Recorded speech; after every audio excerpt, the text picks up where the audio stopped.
Hi, this is Peter McLaughlin, and I'm out here today with my dog Sam, and I was thinking about an issue that a number of people have written in about on my 2 past life regression videos. And it's something that occurs for about 20% of the clients that I see face-to-face in my office. And it's something that I would call a block. This is where you attempt to meet your spirit guide or you attempt to do a past life regression, and all you see is black, nothing happens. There's a couple of reasons why this would occur. So one of the reasons is that a person just doesn't believe in this, and there's something about that disbelief that can cause this block to occur. The most common one is that there is a fear, and the fear doesn't have to be a conscious fear, it's usually an unconscious fear. In other words, the subconscious mind already knows there's something in the past. It doesn't want the person to go there, so it creates this wall or this block where the person basically just sees black and nothing happens. What's interesting is this concept of a blockage is linked with several other phenomena that would seem to be unrelated at all. So bear with me and tell me what you think.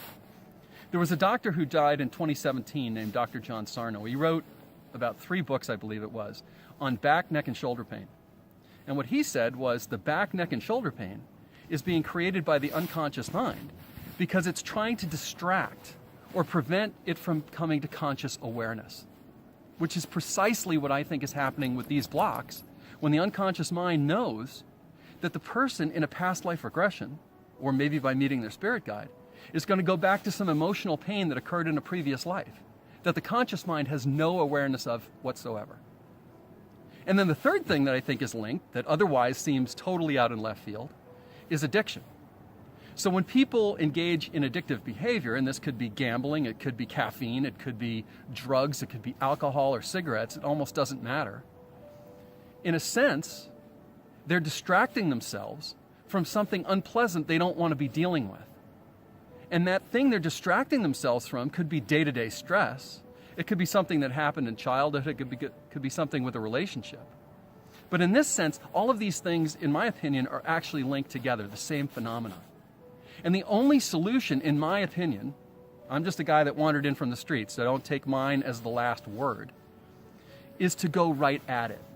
As human beings, we spend so much time trying to get away from discomfort, trying to get away from pain, which is totally understandable.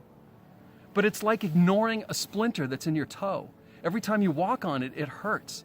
Will it hurt more when you dig that thing out? Yeah, it will hurt more. But that's the only way to heal it. And I think it's the same thing with all of these other issues. So if you're interested in this, if you try a past life regression video, or if you've worked with another hypnotist, or you've tried to meet your spirit guide and you've been blocked, I have another video on here that talks about an ideomotor response. This is using a pendulum to tap into your deeper unconscious wisdom and find out if there's a block there. And the video describes how to do all of this. It also talks about some strategies to use if you do encounter a block and overcoming it. If you have any questions, if you have any comments, please put those in the comments section and I'll respond to those. And if you like this video, please click like and share and subscribe and the bell notification icon and the whole 9 yards. So thanks very much and good luck.